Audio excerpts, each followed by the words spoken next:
Oi, aqui é a Jéssica e chegou a hora da gente traçar as metas para o próximo ano, as metas de leitura, que eu sei que é algo que vocês adoram ver e que eu também particularmente adoro assistir nos canais dos meus amigos.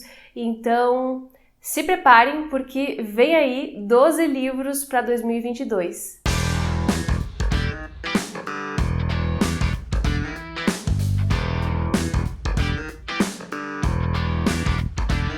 Eu nem ia fazer esse tipo de vídeo, gente, eu tava desistindo de fazer coisas específicas, metas muito fixas, determinadas, né? No ano passado eu não fiz isso, eu fiz metas gerais como categorias e aí eu enquadraria os livros que eu quisesse, mas este ano eu assisti alguns vídeos e eu fiquei bem animada para entrar nesse clima. Eu assisti os vídeos do Darwin, do Seleção Literária, eu gostei bastante de um vídeo em especial que foi sobre livros de não ficção, que me lembrou que eu não leio muita não ficção, e também o vídeo de metas da Nath, minha amiga do Redemoinhando, que ficou excelente. Pensando nisso e considerando que são sugestões e que tudo bem se não der certo, se eu desistir, eu separei uma listinha aqui com 12 livros e em especial livros de não ficção, porque quando eu fiz o meu balanço de leituras eu vi que eu não li quase nada desse gênero. O balanço de leituras ainda não saiu aqui no canal, mas vai sair e vocês vão ver tudo o que eu pude ler, tudo que eu consegui fazer de países diferentes e tudo mais, mas o que mais me assustou foi a quantidade de ficção que teve na minha lista, e eu amo ficção, mas eu acho um perigo ficar sempre com os mesmos estilos de leitura. Então, dessa vez eu vou fazer uma meta de leitura totalmente diferente, baseada em não ficção. Mas, antes de mais nada, se está chegando agora no canal, seja muito bem-vindo, muito obrigada pela companhia. Aproveite para dar uma olhadinha no conteúdo que eu produzo por aqui e, se gostar, se inscreva, porque isso é muito importante. Deixa um joinha também nesse vídeo, porque isso ajuda muito o canal, e compartilha o vídeo com quem gosta de ler, porque isso faz com que a gente chegue mais longe. E, claro, não esqueçam de conferir aqui embaixo na caixa de descrição do vídeo todas as informações que eu deixo, porque eu sempre complemento aquilo que eu estou falando em vídeo por escrito aqui embaixo, assim como coloco também os links para os livros que eu estou mencionando, com possibilidade de vocês verem também valores, formatos e tudo mais. E, é claro, eu deixo os links dos meus clubes de leitura, que são o Clube Lê Latinos e o Clube da Jéssica, que é o clube de apoiadores do canal. Vocês podem fazer parte desses dois clubes, dependendo dos gostos de leitura de vocês, e eu fico muito feliz com todo mundo que está chegando para esses espaços para ler junto comigo. Bom, então eu tô aqui com a lista, tô com os 2 livros bem aqui comigo, e eu escolhi com base em coisas que eu ganhei de presente há muito tempo e que eu ainda não li e que são de não ficção, e também alguns livros que eu comprei ou recebi desse gênero.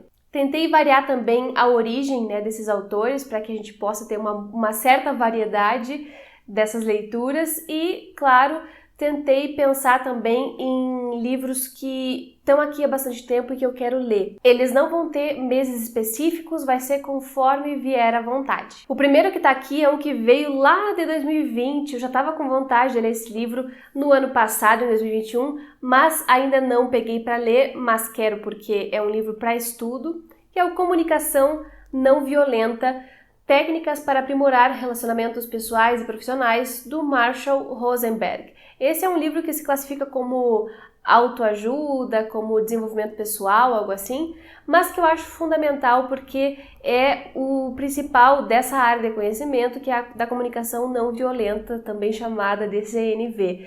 Eu quero estudar isso por quê? Porque eu tô todo o tempo da minha vida falando com pessoas, me relacionando com pessoas, seja na internet, seja na rua, na casa, na família, enfim.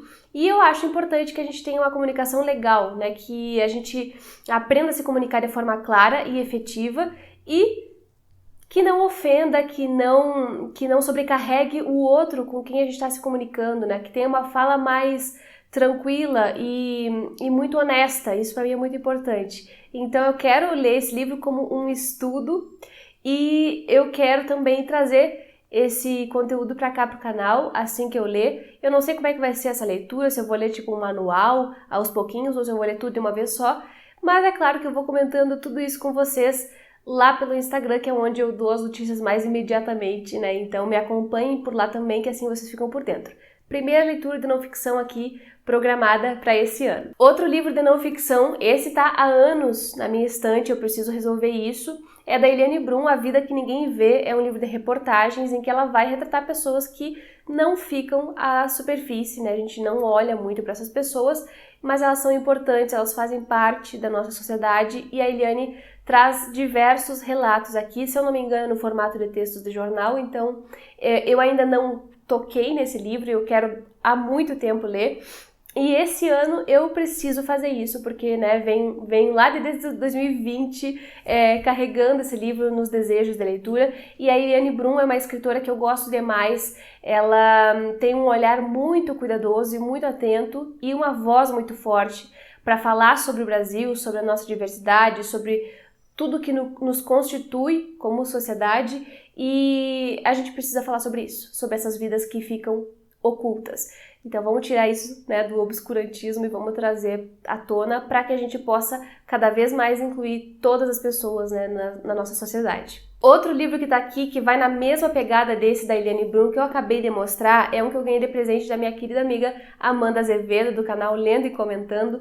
Ela me deu o Prisioneiras, do Drauzio Varela, que é parte de uma série de 3 livros. Tem o Carcereiras e tem, não me lembro o outro que é o terceiro, mas eu vou deixar tudo aqui embaixo para vocês. E esse aqui me interessa muito porque é sobre as mulheres na prisão, que é uma situação que é super comum, mas para a qual eu não tinha dedicado nenhuma atenção ainda. O Drauzio Varela é médico, mas acho que vocês devem saber que ele fez uma ampla cobertura, né, do Carandiru, por exemplo, de uma prisão, e que ele é muito ligado a todas essas questões sociais também, do tratamento às pessoas. E aí eu tô muito curiosa para ver o que o Drauzio vai falar sobre essas mulheres que estão lá, sobre a condição de vida delas. E aqui diz que ele foi voluntário durante mais de uma década na penitenciária feminina da capital, em São Paulo, né? Então ele ouviu diversas mulheres e essas histórias sempre me interessam. É um livro que eu sei que eu vou gostar muito e que não podia estar de fora dessa lista. Outro de não ficção que está aqui em casa há algum tempo e que eu quero muito quitar essa dívida é A Mãe de Todas as Perguntas, da Rebecca Solnit, que diz aqui como subtítulo Reflexões sobre os Novos Feminismos. Eu tenho diversos livros sobre o feminismo aqui que eu deveria já estar estudando, mas ainda não peguei. E eu gosto de ler esses de ensaios mais gerais, sabe? E teve um momento em que eu peguei esse livro e li um capítulo e fiquei encantada, né? Não segui lendo, não sei por que motivo, mas é uma escritora que eu gosto muito. Eu já li dela aquele outro livro, Os Homens Explicam Tudo Pra Mim, que também é de ensaios, que é sensacional. E esse aqui eu tô também super curiosa para conhecer. Coloquei a Rebecca Solnit porque é uma autora que eu gosto bastante, então bora, né, movimentar esses gostos. Outro que tá aqui, que é de uma autora que eu gosto muito e que eu tô devendo leituras, até mesmo para trazer para cá pro canal, é a Bell Hooks, e eu tenho aqui O Feminismo é para Todo Mundo. É uma autora ativista, escritora, pensadora, filósofa. Ela foi militante, ela fez muitas coisas importantes, não só pelas pessoas negras, pelas mulheres negras, mas em geral para que todos pudessem se engajar na luta feminista e entender que isso faz parte do nosso cotidiano, né? E complementando as leituras que eu já fiz sobre o tema, eu tenho certeza que esse aqui vai ser um bom livro, uma boa leitura, e especialmente introdutório, né? Daqueles livros que é bom pra gente indicar para quem tá começando. E eu quero muito ouvir essa autora, a voz dela, ainda mais que a gente perdeu ela agora recentemente, né? E eu acho que esse trabalho precisa continuar, o seu legado precisa continuar sendo colocado no mundo. Então, Bell Hooks também constituindo essa lista de livros para 2022. E eu quero incluir livros de memórias nessa lista porque eu acho que faz parte das leituras importantes, das leituras transformadoras que a gente tem. E eu coloquei então aqui o Memórias do Calabouço, que é de 2 autores, Maurício Rosenkopf e Eleutério Fernández Huidobro, que eram parceiros de militância do Pepe Mujica, que foi presidente do Uruguai, e eles passaram na prisão por muito tempo, durante a ditadura uruguaia, e aqui eles contam como foi tudo isso. Eu não sei muito bem tudo que eu vou encontrar aqui, mas eu sei que o livro é em formato de entrevista, então ele tem uma linguagem mais fluida, e eu acho que eu vou gostar muito. Esse aqui vem representando o Uruguai também, que é um país que eu gosto demais, e eu tô absolutamente louca para ler esse livro, e mal posso esperar para comentar também com vocês essas impressões que eu vou ter sobre a leitura, porque eu acho que vai ser bem emocionante, bem forte, né? Sempre quando trata de memória, a gente acaba entrando em contato com umas vivências de pessoas que são muito íntimas, né? Então, toca a gente, e eu quero ver como é que vai ser. Ah, eu quase esqueci de comentar que esse aqui foi presente da querida Germana, que é minha amiga, parceira de leituras, está sempre por aqui. Então fica aí o registro, antes tarde que mais tarde ainda. Outro presente que eu coloquei nessa lista de leituras de não ficção para 2022 é o Holocausto Brasileiro, Genocídio, 60 mil mortos no maior hospício do Brasil, que é um livro escrito pela Daniela Arbex, também é jornalista, e que tem prefácio da Eliane Brum. Olha aí a Eliane Brum aparecendo mais uma vez na minha lista, né? Esse livro vai tratar desse hospício, entre aspas, né? Esse lugar que seria de tratamento, mas que servia mais de confinamento de todas aquelas pessoas que não eram desejadas na sociedade em geral. Não só pessoas com problemas mentais, mas também homossexuais e pessoas com diversas outras situações que acabavam sendo excluídas pela sua família mesmo e eram jogadas lá. Só que esse lugar servia quase como um campo de concentração, porque matava as pessoas de uma forma ou de outra, direto ou indiretamente. E eu tenho certeza que é uma leitura muito importante para a gente conhecer também essa parte do Brasil, né? Porque a gente não fala muito sobre isso e cuidar da saúde mental, cuidar das pessoas é um dever do Estado, é um dever de todos, e eu acho que esse livro ajuda a gente a pensar um pouco mais nessa questão, por isso ele entrou aqui para a lista. Foi presente da Jalusa, querida amiga também, que acompanha o canal, e eu tô bem ansiosa para ler, porque esse eu sei que vai ser daqueles transformadores também. E recentemente eu falei pra vocês que eu tô com vontade de ler mais crônicas, na verdade eu não leio praticamente crônicas, e aí eu aproveitei e peguei 2 livros que foram enviados pela Companhia das Letras no ano passado, de parceria. O primeiro deles é A Fina Flor, de Stanislau Ponte Preta, que é um livro de crônicas desse cara que é considerado o maior cronista do século passado, do século XX, e o nome dele é Sérgio Porto, se não me engano, isso mesmo, e ele assinava como Stanislau Ponte Preta. Eu não conhecia esse autor, e eu fiquei muito surpresa quando eu li aqui a 4ª capa do livro, e é um livro bem extenso, gente, tem bastante coisa, mas eu acho que é daqueles bem gostosos de ler, sabe? Então, para balancear um pouco, né, o nível de não ficção, porque eu peguei vários livros pesados, esse aqui talvez seja uma boa pedida. Não que ele não seja profundo, né? Eu acho que ele é sim, porque ele fala de muitas coisas do Brasil, mas porque tem temas um pouco mais leves, um pouco mais genéricos, digamos, né? Então, tô bem curiosa para ler também e entrou aqui na fila. E o outro que eu falei para vocês, que foi envio também da Companhia das Letras, é o Vida Desinteressante, do Victor Heringer.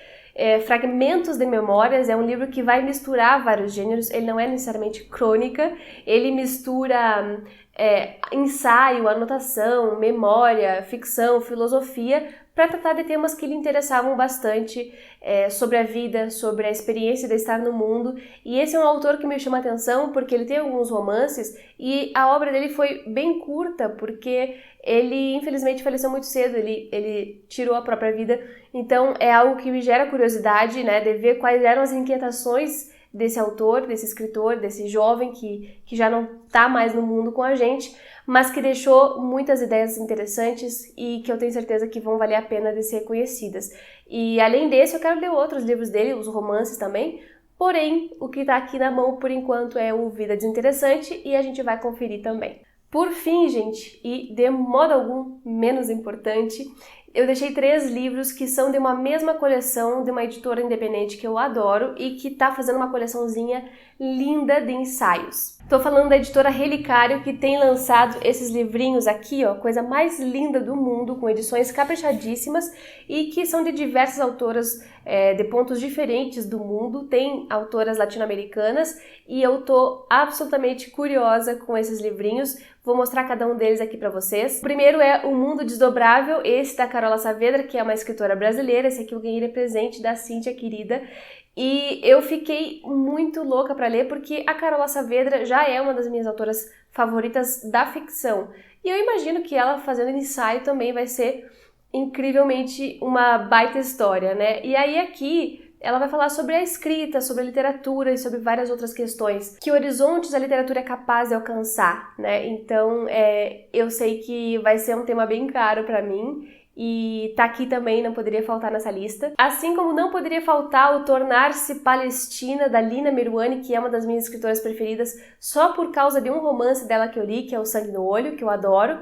E esse aqui ela vai falar mais sobre identidade, né? Porque ela é de uma família palestina, embora ela tenha nascido no Chile, e ela tem essas questões de não pertencimento também, que sempre me interessam, então tá aqui a ser conferido. E o último dessa coleçãozinha que eu tenho aqui para conferir é o Viver Entre Línguas, da Silvia Molloy. Essa aqui é uma escritora argentina, e esse livro, gente, me interessa porque ela vai falar sobre bilinguismo, vai falar também sobre ser uma pessoa que nasceu e cresceu numa família que fala diversas línguas e crescer entre essas línguas, não sabendo muito bem qual delas usar em que momento, misturando tudo isso, né? É algo que me é muito caro, especialmente por ter passado pela Faculdade de Letras, ter passado por essa questão de ensino de línguas que eu gosto demais, de pensar como alguém adquire uma segunda, uma terceira língua, né? E aqui a gente tem essa pessoa com diversas línguas em contato e que vai precisar se expressar através delas. É um tema que eu acho fascinante e ele é bem curtinho, talvez seja um dos primeiros que eu vá ler, mas tá aqui na fila que eu tô, assim, louca pra conhecer. E é isso, gente. Esses foram os 12 livros que eu separei pro ano de 2022. Não são os únicos que eu pretendo ler. Eu tenho as leituras dos clubes de leitura que eu medio. Tem outras leituras que vão surgindo também ao longo do ano, inclusive outras de não ficção que eu também tô na mira. Alguns livros que eu quero ler no Kindle, inclusive. Mas, por enquanto, essas são as 12 que estão mais me chamando, e aí eu quis separar aqui num grupo em especial para ver se assim eu oficializo essas leituras com vocês. Se não der certo, tudo bem, paciência, mas tomara que dê, porque eu tenho certeza que serão livraços. Agora comentem aqui embaixo quais são as metas de leitura de vocês, porque eu adoro saber esse tipo de coisa. Vamos seguir conversando aqui nos comentários. Eu espero que vocês tenham gostado do vídeo. Muito obrigada pela companhia até o final e a gente se vê no próximo.